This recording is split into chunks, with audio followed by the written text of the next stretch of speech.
Section 1. You will hear a woman called Tanya talking to her friend called Simon, who lives abroad. Tanya is planning to visit Simon. First, you have some time to look at questions 1 to 4.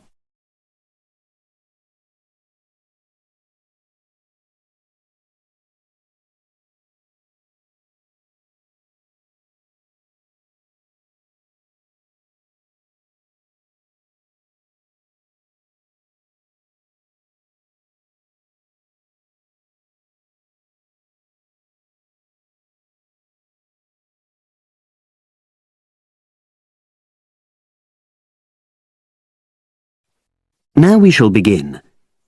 You should answer the questions as you listen, because you will not hear the recording a second time. Listen carefully and answer questions 1 to 4.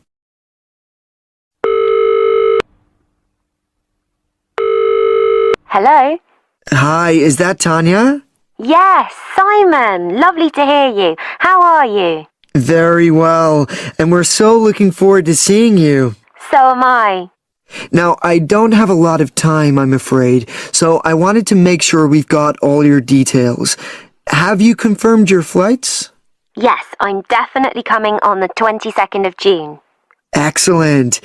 Have you got your flight number? Not with me, I'm afraid, but I promise I'll email it. Let me make a note of all this. Yes, do, because one of us will try to come and collect you from the airport if we can. I presume you'll be coming into Terminal 1? I don't know. I'll have to find out which one it is. Yes, you must. We don't want to be waiting at the wrong one. But hang on, I'll be arriving at about lunchtime, and that'll mean you have to take time off work to pick me up. You really mustn't do that. Look, we're not all that busy at work, and if there's a problem, I can text you when you arrive, and you can take a taxi. Okay. There's a really good company called Pantera. Can you spell that? It's Pantera. They have a stand at the airport. You can't miss it, and they're really reliable. Great, thanks. How far are you from the airport? About 40 minutes. And you're near the city centre, aren't you? We're east of it, actually. Don't tell the driver city centre because you'll really get caught up in traffic. Okay, and I'll make sure I carry your address with me. Now, have you got my mobile, cell phone number? Yes, you sent it last month. But I tell you what, I don't think I've got yours. I'd better have it now, just in case. Okay, and I changed it recently anyway. Ready? It's 07765 328 411. Before you hear the rest of the conversation, you have some time to look at questions 5 to 10.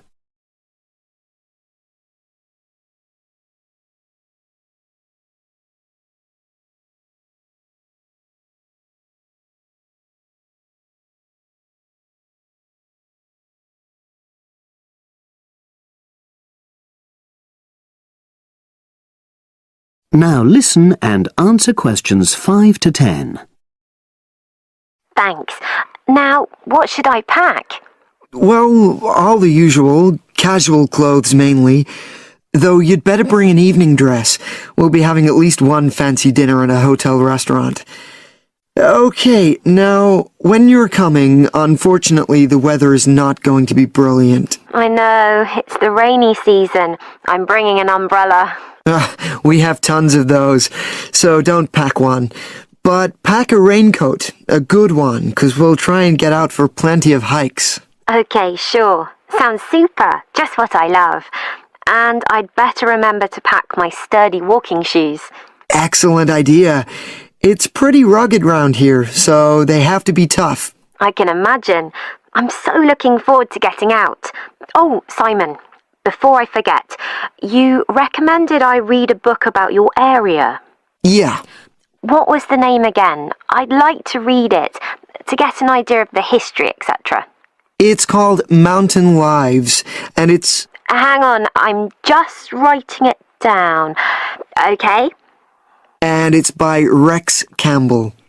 Great. I'll try and get hold of that. Well worth it. Now, the really important things are gifts. Oh, don't worry about that. Just bring yourself. I know, but I'd like to get something for your parents. What about Janice? I know she loves English tea. Oh, that's very kind, but she's not drinking so much of that these days. But she'd love some chocolate. You know her favorite. Oh, yes, that'd be nice. I'll do that. And Alec, is he still into racing? Very much so. I was thinking of bringing a calendar, with horse racing pictures. What a good idea. He'd love that. Great. So that's about it, I think. Yes, I think so. So you'll send me your number again? That is the end of section 1. You now have half a minute to check your answers.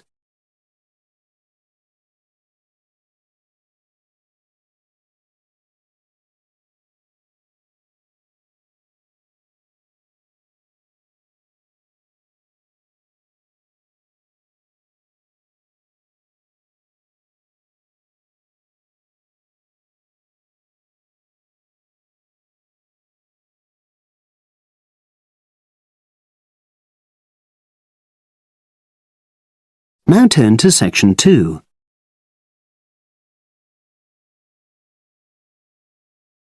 Section 2. You will hear a podcast on Camber's theme park. Now you have some time to look at questions 11 to 16.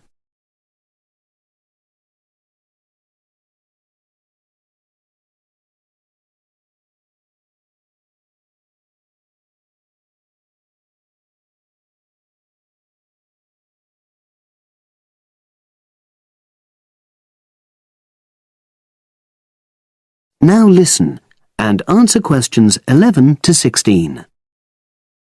Welcome to Camber's Park podcast. In the next few minutes, I'll tell you a little about the park and the amazing things we have to offer. We like to think that Camber's offers more than other theme parks. Like them, we have a variety of exciting rides for people of all ages, but Camber's also places strong emphasis on the educational experience for its visitors. Not boring facts, but lots of interactive exhibits. Although it's mainly an outdoor experience, we do have some indoor activities if the weather gets too dreadful. The park's got a lovely, well-established feel, set in 80 acres of beautiful countryside, about 3 miles south of the tourist resort of Dulchester. The park was set up in 1997 by the Camber family, but then taken over by new owners in 2004, who have maintained the original vision of the Cambers. It has lots of old trees, hundreds of flower beds, and a gorgeous lake. Cambers has over 45 different rides, exhibits, and arcades. All but one of these is free once you've paid your entrance fee. We charge a small fee for our newest ride to reduce the length of the queues. You don't pay anything for parking. A family ticket for a family of 4 works out at about £8 per person, which is amazing value. Full details of current prices are shown on our website, along with full details of rides, etc., and directions for getting to us. We also have a number of special offers. For example, if you live locally, why not join our Adventurers Club, which entitles you to 50% off ticket prices all year round, and a special lane for all rides and exhibits, which means you don't have to wait to get into any part of the park. See the Offers tab on the website. We've recently added a number of new exhibits to the park, and we're particularly proud of our Future Farm Zone, which houses over 20 different species of animals, from chipmunks to dairy cows. The emphasis is on getting near to the animals. All of them can be petted, and you can buy food for feeding the animals. Many of our younger visitors say that this is the high point of their visit. And speaking of food, don't let the animals have all the fun. We have a total of 7 different catering outlets on the site. We're open 10 to 5:30 all year round, and cold drinks and snacks can be bought at any time during opening hours. And hot food is available most of the day in the Hungry Horse Cafe from 11 until 5, just half an hour before closing time. Now you have some time to look at questions 17 to 20.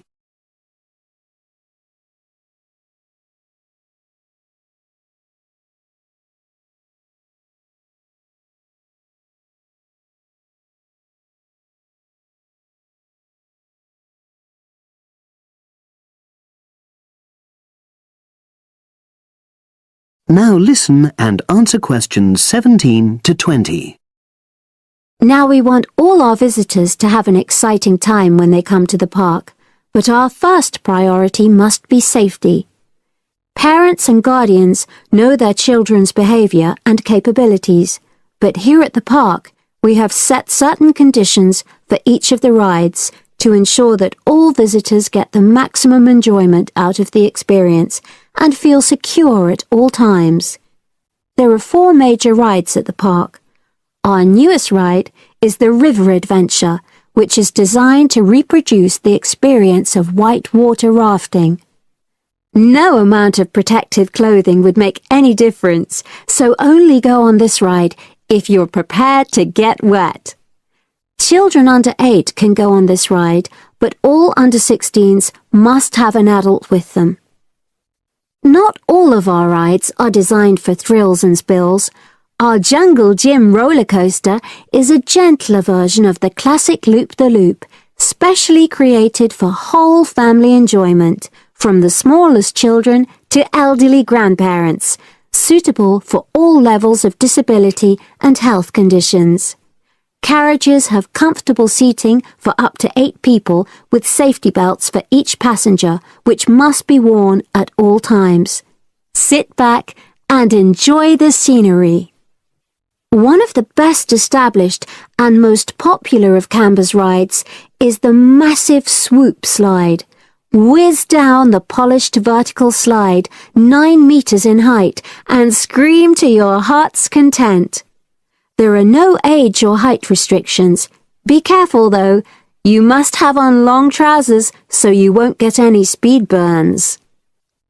And then there's the famous Zip Go-Kart Stadium with 16 karts, 8 for single drivers and 8 for kids preferring to ride along with mum, dad or carer. Take part in high-speed races in our specially designed Formula One style karts, but no bumping other karts, please. All riders must be above 1.2 meters because they have to be able to reach the pedals, even in the shared karts. Full details of all safety features are available on our website at www.canberraspark.com. So come and make a day of it at Canberra's theme park. That is the end of section 2. You now have half a minute to check your answers.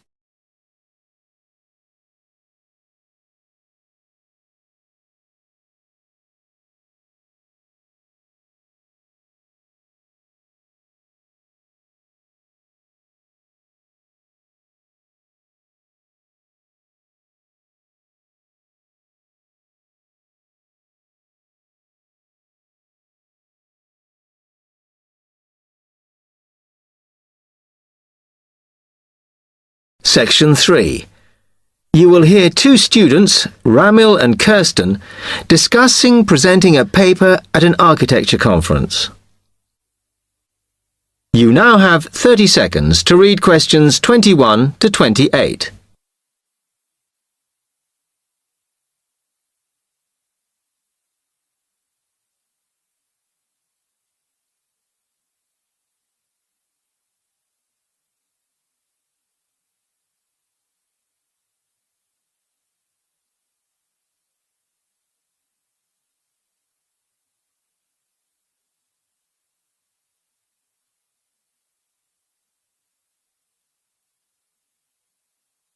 Hi, Kirsten. Have you heard about that architecture conference in Oxford at the end of the year? Yeah, I saw the leaflet on the notice board.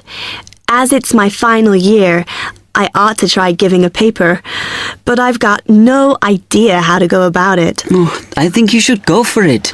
I did one last year. It's quite straightforward. First of all, you need to see what the conference themes are. You know, what topics they are covering. You can do that by looking it up on the website. You need to submit a paper that falls into one of the categories they give you. Oh, that may give me some ideas. Then, while you're doing that, you should also have a look at the information on how to submit your paper. The rules, if you like, such as the length. It's important you follow those. I see. And then I suppose the next stage is to start writing it up. I'd like to use it as an opportunity to propose some future work, but I understand it must be based on current work. Still, there's plenty to choose from. It makes sense to do something that I'm more familiar with. Yes, and the other thing is, when you've written it up, then go back and look at your data carefully and make certain that you've presented it in a format that is standard for your subject. Remember, people have to absorb information very quickly while they're listening. Don't make it too complicated. Okay, well, I reckon that'll take me about a month to get that sorted. Then the next thing I have to do, I guess, before I send it off to the conference organizer, is give the whole thing to the events officer so that he can look through it and see if it all makes sense and is okay. Yeah. Remember to warn him that it's en route so he can fit it into his schedule. Oh. Then you're done, really. All you have to do after that is to go through it and sort out any changes you need to make. Then finally, you can submit it. You can do that online. Phew, good. Then I just wait to hear, I suppose. How long does that take? It depends, but usually about 6 weeks. Oh. When you hear if your paper has been accepted, then at that stage, it's worth giving them a list of any technical things you need when you actually give the talk. A screen or video players or that sort of thing. Okay, but that's a long way off. And I know that if my paper is accepted, then at that stage, I have to give them a short text about myself and my academic background so that they can put it in the brochure. Famous at last. Yeah. You now have 15 seconds to read questions 29 to 30.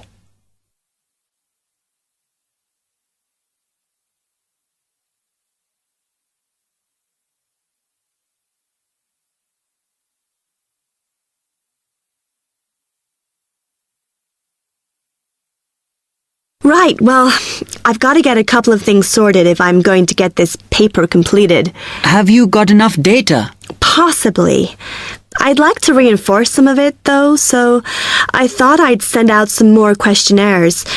I was looking at that thesis that Angela wrote last year, and she said you need a sample of over 100 to be sure of your results. I think some of this year's postgraduates are doing some of the same stuff as you on buildings. Why don't you talk to them? I'll end up getting confused. It would be more useful for me to actually go out to that site by the rail bridge to see how they're building the new factory. Oh.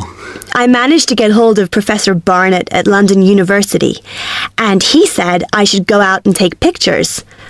I'm pretty busy, but I'll have to make time. Anyway, what about you? What are your plans? That is the end of section 3. You now have half a minute to check your answers.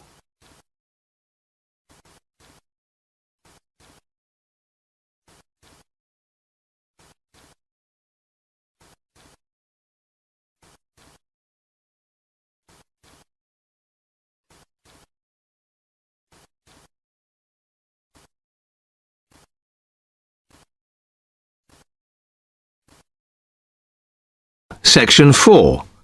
You will hear part of a lecture on the current and future use of mobile phones. You now have 30 seconds to read questions 31 to 35.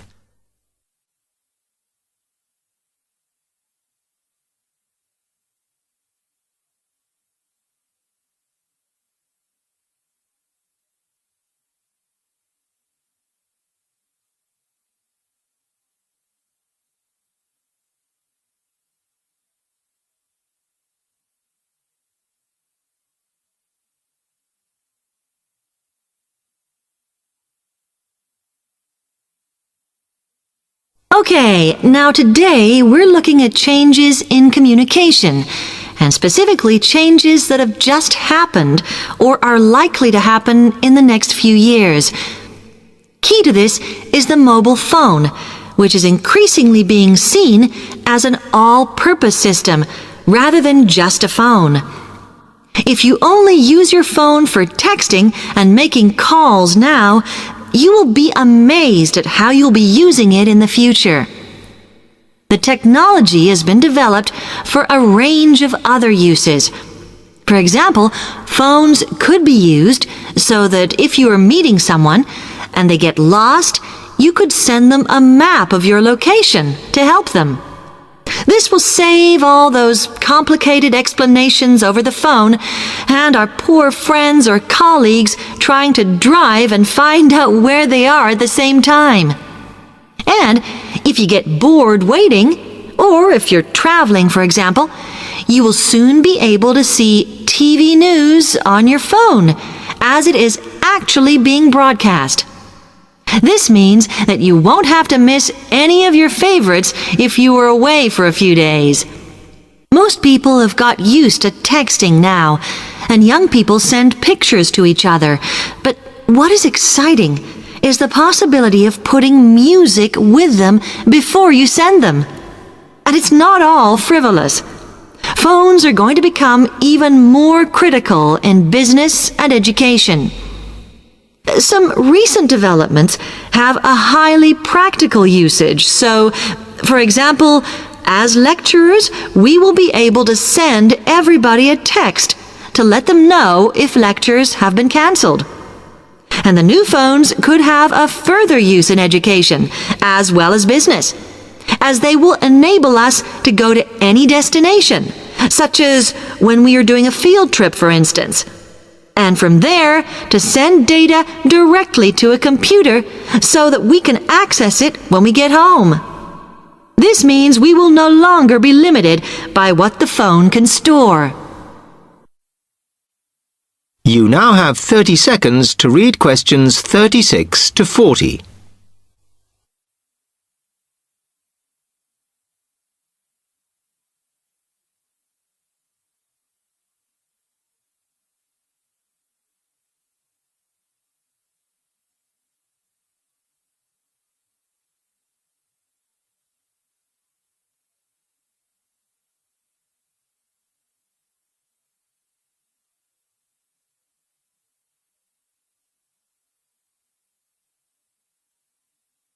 And it's interesting to look at the different ways that men and women use phones now, as that does affect how the technology will develop.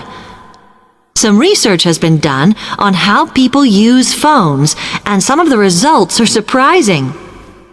One of the increasing usages of mobile phones is to get all sorts of data, such as phone numbers, the weather, train times, etc. And while there's been an attempt to set up connections with things that women might be interested in accessing, it is overwhelmingly men who do this. But what about the traditional use of a phone? To speak to people? I suppose we would predict that it is mainly women who use phones as a method of contact for friends and family, but, in fact, the genders exploit this facility equally. I've spoken about the increased business usages that phones will offer, and I suppose we would associate this usage with men. The survey picked up, though, that women are often working from home or catching up with work in the evenings, so they use phones in this way as much as men do. Most of us are aware we can store photos on our phones. It's an ideal method of capturing a moment wherever you are. Women tend to be the group that keep photos on their phones, but it seems that men use their phones to actually take pictures much more than women do. And of course, all this knowledge affects the marketing that the companies will do in order to sell the